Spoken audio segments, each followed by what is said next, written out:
Let us discuss about one of the most important phase of the resilience, performance optimization. Organization resilience at this phase is formed by continuously improving, refining, and extending existing competencies. There are efforts in enhancing ways of working and exploiting current technologies. Performance optimization involves learning to do existing things better, delivering goals and meeting the needs of the stakeholders.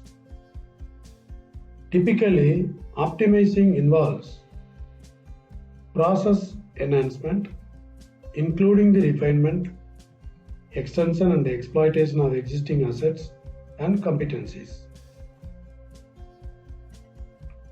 Optimization often involves formalized structures for authority and decision making.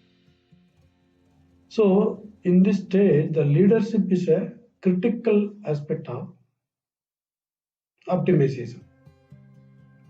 The expected positive outcome in this phase is performance improvement. Known solutions are implemented quickly. A clear sense of direction, goals, roles, and responsibilities. A strong leader is identified by people to relate their ownership and responsibility. Now let us try to evaluate the gaps like we have done in the other phases. Continually improving, refining, and extending existing competencies, and learning to do existing things better.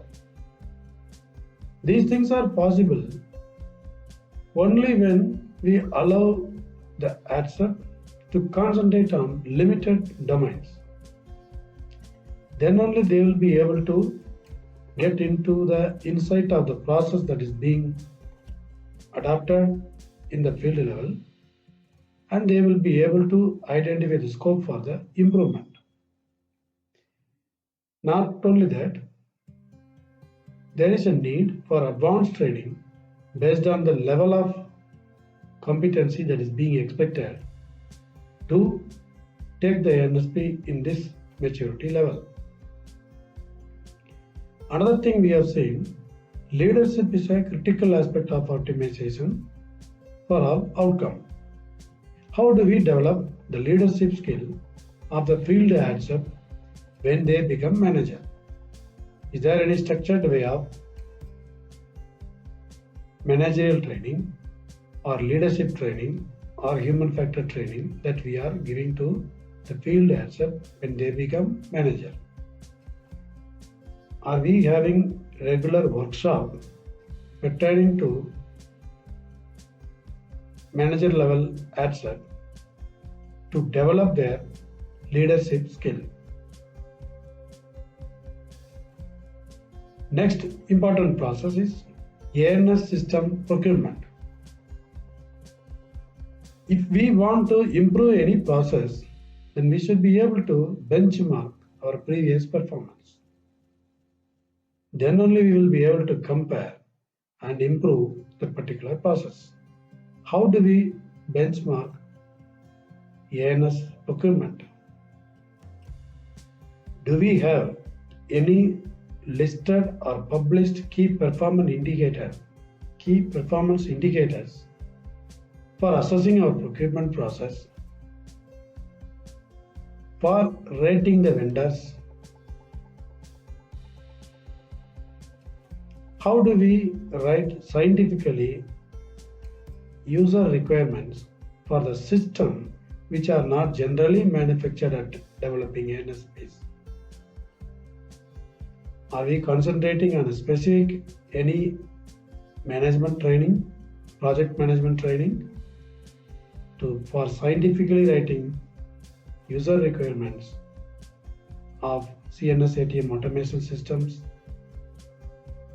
Are we training any specific manner to prepare the tender documentation and writing the training requirement, etc., in coherence with the maintenance philosophy of the present technology.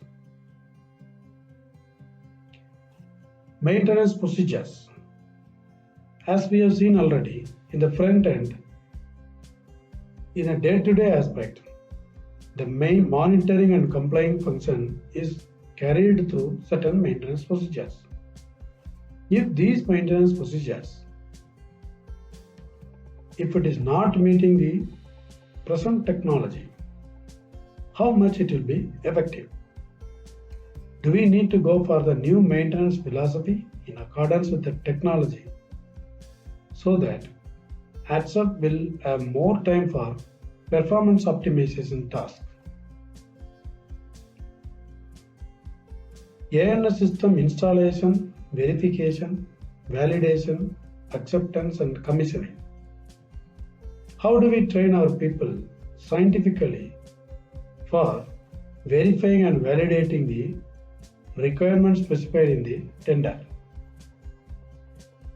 How do they scientifically trained for understanding the specification of a system which they were not familiar, and how we are training them to accept those systems, and how they are able to verify the performance for commissioning?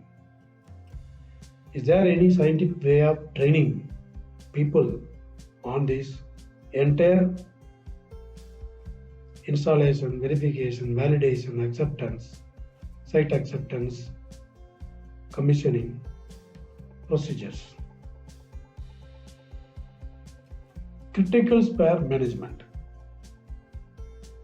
Do we maintain an online-based distributed critical spare management system?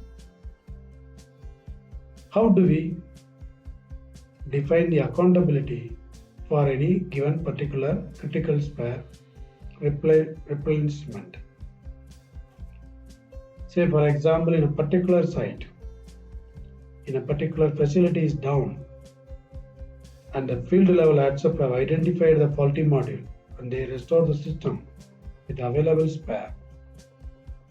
How do we define who is accountable to make the spare available at that particular site for the particular facility, so that the initial phase of the protecting the result is being ensured?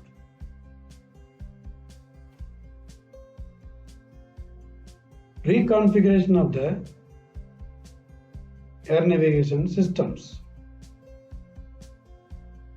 Are we totally dependent on the vendor for making small configurations, or we are independently doing this configuration of this CNS-ATM system? There may be a frequent requirement in the fast changing demand of the traffic, so there should be frequent interaction with the vendor for configuration and adaptation. Do we have any clear-cut procedures, adaptation procedures, configuration procedures, so that independently are we able to configure all this system, or totally we are dependent on vendors? Preparing future innovation team of HATSUP should begin at this stage. To preparing our HATSUP from this stage to next level of maturity, there should be updation of knowledge. What kind of